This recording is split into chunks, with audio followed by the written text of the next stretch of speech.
কি করছো? কলার ছাড়ো, সবাই দেখছে। সবাই দেখুক, তোমার মতো বাটপারকে সবার দেখা উচিত। তুমি আমার কথা তো শোনো, আমার কথা যদি না শুনে তুমি এরকম সিনকেট তুলতে কোনো কিছুই বুঝবে না। আমার কথা তো শোনো তুমি। আমি তোমার কোনো কথা শুনবো না, আমি তোমাকে খুন করবো। তোমার সাহস হয় কি করে? তুমি আমার বাবার কাছে আমাকে বিয়ের প্রস্তাব দাও? হ্যাঁ, আজকের পর থেকে তোমার এই চেহারাটা যদি আমি দেখি না, আমি তোমাকে খুন করবো বলে গেলাম।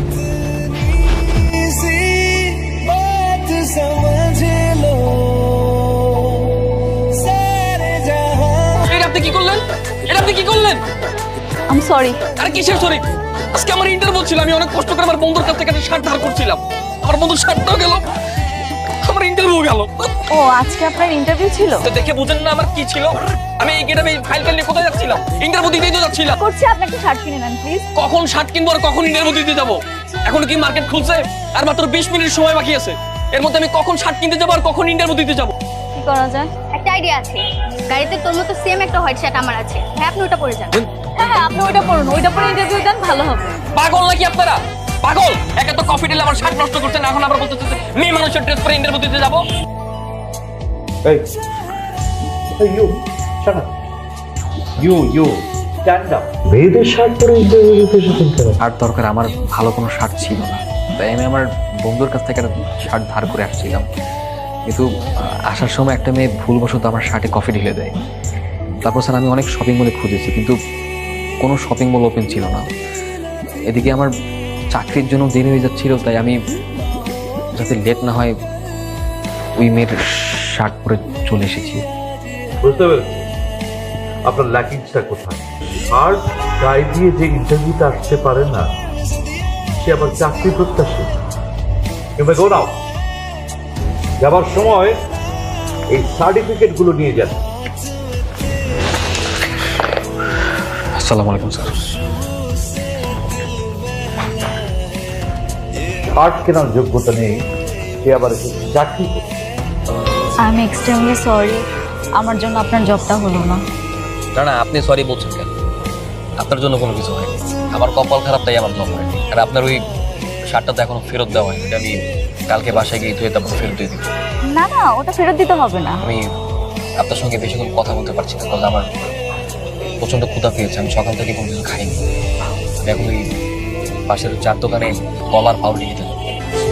হ্যালো, কেমন আছেন? আলহামদুলিল্লাহ ভালো, কিন্তু কে বলছেন? ওরে বাবা, আমার নাম্বারটাও সেভ করে। ঠিক আছে, তাহলে আমি ফোন রেখে দিই। না না না না না, মনে পড়ছে, চিনতে পারছি, আপনি নেহা না? তো কি করছেন? আমার আসলে আমার সিম প্রবলেম হয়েছে, তো এখানে কোনো নাম্বার সেভ থাকে না। আচ্ছা, তুমি কোন সাবজেক্টে পড়াশোনা করেছো? বিজনেস অ্যান্ড ম্যানেজমেন্ট, রেজাল্টও ফার্স্ট ক্লাস, কিন্তু তারপরও না কিছুতেই কিছু হচ্ছে না। তুমি বিজনেসে পড়াশোনা করছো, তাহলে তো বিজনেস করতে পারো না?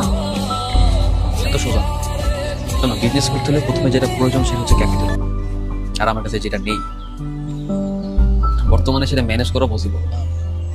তার থেকে চাকরি খোঁজাই বেটার। আচ্ছা, একটা কথা বলি, রোজ রোজ আমি এরকম আইসক্রিম আর বাদাম কত খাবো? চিন্তা করো না, আগে একটা ভালো চাকরি পাই, তারপর তোমাকে শহরের বড় বড় রেস্টুরেন্টে খাওয়াবো। ঠিক আছে, আমি না একটা জিনিস ভেবেছি, ভাবছি আমাদের রিলেশনটা তো অনেকদিন হলো, এখন বাবাকে বলা উচিত। হ্যাঁ, এমনও তো হতে পারে আমার বাবাই তোমাকে হেল্প করলো একটা চাকরি পাওয়ার জন্য। নেহা, তুমি এসব কি বলছো? আমি বেকার একটা ছিল, আমার কাছে কোনো চাকরি নেই, আমি এই অবস্থায় তোমার বাবার সামনে যাব?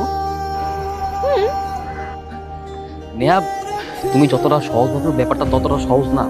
আমি আজকে রাতে গিয়ে বাবার সাথে কথা বলবো, কালকে সকালে তুমি বাবার সাথে দেখা করবে, ঠিক আছে? বাবা রুদ্র, বাবাকে সালাম দাও। আঙ্কেল, আসসালামু আলাইকুম। তুমি? স্যার, আপনি এখানে?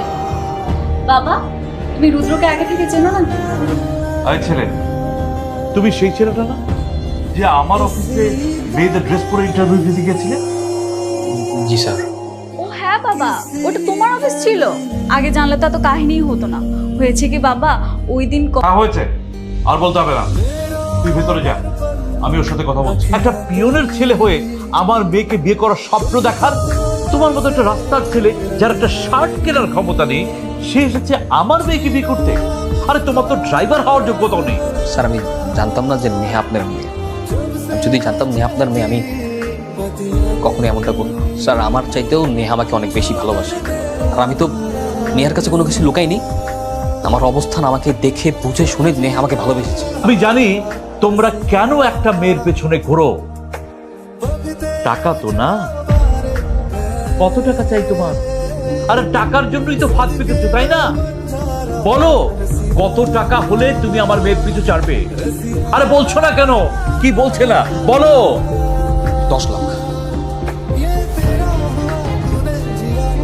10 লাখ? 10 লাখ টাকা। আপনি আমাকে 10 লাখ টাকা দিন, আমি আপনার মেয়ের পিছু ছিল। জানতাম, বলেছিলাম না এদের মতো ছোট লোকরা টাকা ছাড়া আর কিছু চেনে না। কি হলো, টাকা পেয়েছো না? বসে আছো কেন? যাও, গেট আউট। কান্না করছো কেন?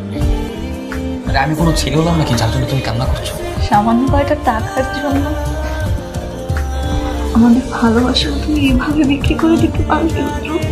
না নেহা, না, সামান্য টাকা না।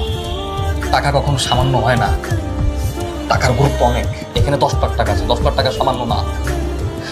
এই 10 লাখ টাকা আমার এখন অনেক প্রয়োজন, অনেক। তোমার টাকাগুলো আমার থেকেও বেশি প্রয়োজন ছিল, তাই না? টাকার জন্য এতদিন তুমি আমার সাথে নাটক করছিলে, তাই না? টাকা? হ্যাঁ, টাকা। তোর কাছ থেকে আমি 10 লক্ষ টাকা নিয়েছিলাম, মনে আছে? এই 10 লক্ষ টাকা আজকে সুদে আসলে 20 লক্ষ টাকা। এটাই আপনাকে ফেরত দিতে এসেছি। কি মানে এসবের কি দরকার ছিল? দরকার আছে কি, ব্যাংক থেকে অনেক টাকা ঋণ করেছেন, তাই টাকাগুলো নিয়ে এসেছি। আর যদি কোনো প্রয়োজন হয় আমাকে জানাও। আচ্ছা নেহা, এভাবে চুপচাপ দাঁড়িয়ে থাকলে হবে? তুমি আসার পর থেকে একটা কথা বলছো না, তাহলে এসে লাভটা কি? কিছু তো বলো। আমি তোমার সাথে কোনো কথা বলতে চাচ্ছি না। আচ্ছা ঠিক আছে, আমার সাথে কথা বলতে হবে না নেহা, তুমি শুধু দেখো আমাকে অ্যাটলিস্ট। তুমি আসার পর থেকে আমার দিকে একবার তাকাও নয় পর্যন্ত। নেহা তুমি দেখো আমি কি পরে আসছি। হ্যাঁ তুমি দেখো না একবার। হ্যাঁ নেহা দেখো আমি তোমার শার্ট পরে আসছি, কি আমাকে ফানি লাগছে না বলো? এবার তো অন্তত হাসো। নেহা তোমার এই শার্টটার কথা মনে আছে? এই শার্টটা তুমি আমাকে আমাদের দেখার প্রথম দিন দিয়েছিলে আমার চাকরির ইন্টারভিউর জন্য। নেহা আমি আজকে 3 বছর পরে ওই শার্টটা যত্ন করে রেখে দিয়েছি। আমি চেঞ্জ হইনি, আমি তোমার রুদ্র চেঞ্জ হয়নি মোটেও। তাই রুদ্র, সেদিন তুমি আমাকে কেন ধোকা দিয়েছিলে? নেহা আমি তোমাকে ধোকা দেইনি, আমার হাতে কোনো অপশন ছিল না। কি বলতাম আমি? আমি যদি সেদিন তোমার বাবাকে বলতাম যে আমি নেহাকে বিয়ে করতে চাই, আপনি প্লিজ দয়া করুন আমার নেহার সাথে বিয়ে দেন, তোমার বাবা আমাকে তোমার সাথে বিয়ে দিত? এতই সোজা? না নেহা, কোনোদিনও দিত না। কারণ তোমার বাবা আমাকে স্পষ্ট বলে দিয়েছিল যে সে মরে গেলেও নাকি তোমার সাথে আমার বিয়ে দেবে না। সেই জন্য তুমি আমার ভালোবাসাকে টাকার কাছে বিক্রি করে দিবে? না, আমি ভালোবাসা বিক্রি করি নাই। আমি তোমার আর আমার ভালোবাসা তোমার বাবার কাছে বন্ধক রেখেছিলাম। বন্ধক? ভালোবাসা কি বন্ধক রাখার জিনিস? নেহা আমি নিরুপায় ছিলাম, আমার হাতে কোনো অপশন ছিল না। আমি খুব ভালো মতোই জানতাম যে তোমার বাবা তোমাকে একটা প্রতিষ্ঠিত ছেলের সাথে বিয়ে দেবে।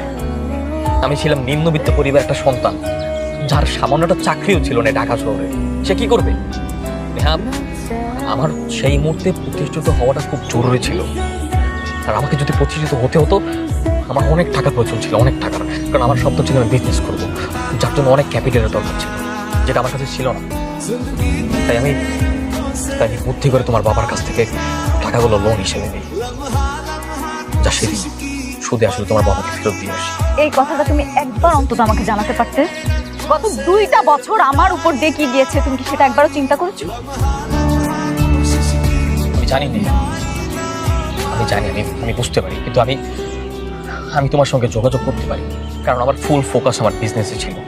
যে করেই হোক আমাকে প্রতিষ্ঠিত হতেই হবে। আর আমি যদি প্রতিষ্ঠিত হতে পারি তবেই আমি তোমাকে পাবো, যার জন্য আমি আমার মন প্রাণ উজাড় করে ব্যবসা করেছি, সব কিছু ভুলে গিয়ে।